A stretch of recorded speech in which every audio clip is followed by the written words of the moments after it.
Hello students, there is a good news for you.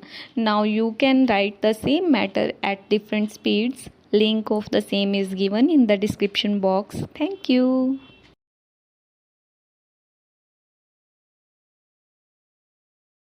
Start.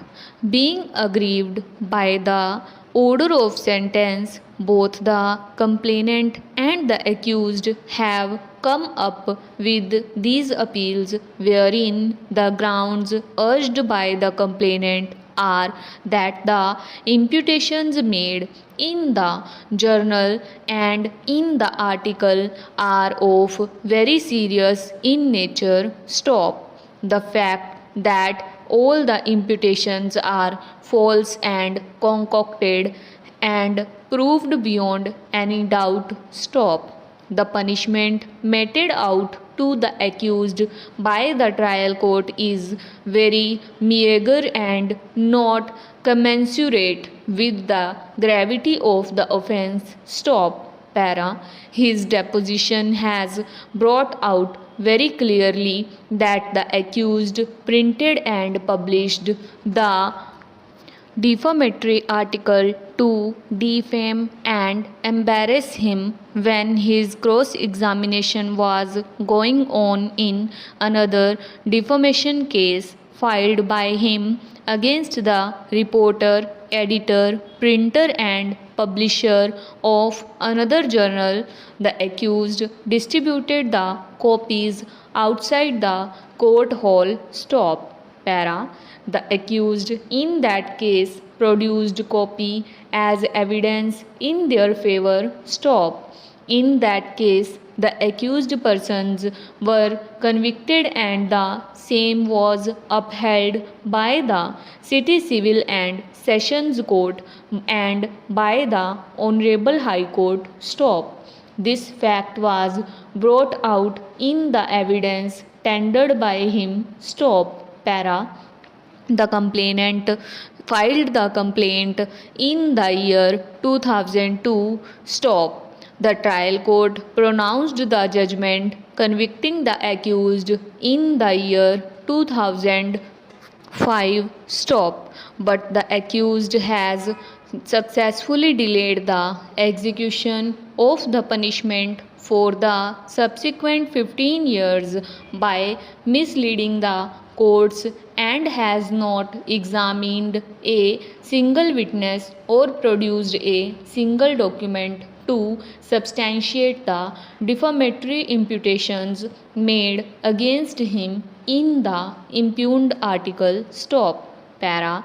A person who prints, publishes, and distributes a journal with circulation of 40,000 copies and who could engage very leading criminal lawyers before the appellate court and the high court could have very easily engaged a good and responsible lawyer to defend him before the trial court, but as a strategy to deliberately delay and thus to defeat his efforts to get justice, the accused avoided to cross examine his witnesses and derived the benefit out of it. Stop. Para.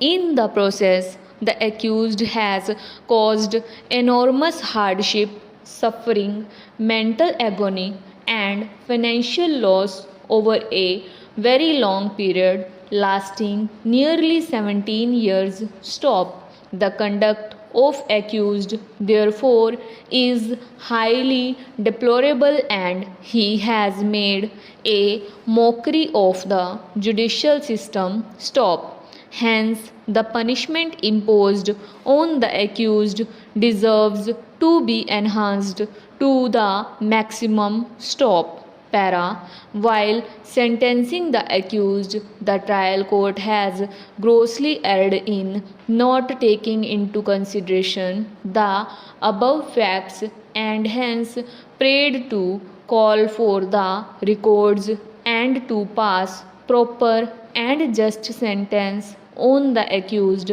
by enhancing from the one passed by the trial court to the maximum punishment in the interest of justice and equity. Stop.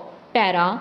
On the other hand, the grounds urged by the accused in support of his appeal are that the judgment passed by the trial court is perverse, illegal, and without looking into the facts and circumstances of the case. Stop. The judgment passed by the trial court is unsustainable because the learned trial judge has not understood the entire facts and circumstances of the case. Stop. The trial court has not understood the exceptions given under section 499 of IPC. Stop. He has cross examined the complainant in length to elicit the truth in respect of duty and responsibility of a government servant. Stop. During the course of cross examination of the complainant, several conspicuous points were raised since he is responsible printer, publisher, and writer of a magazine. Stop.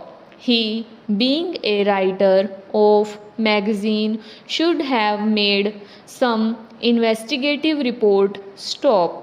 While making investigation in respect of the report, he understood the character and deposition of the complainant. Stop.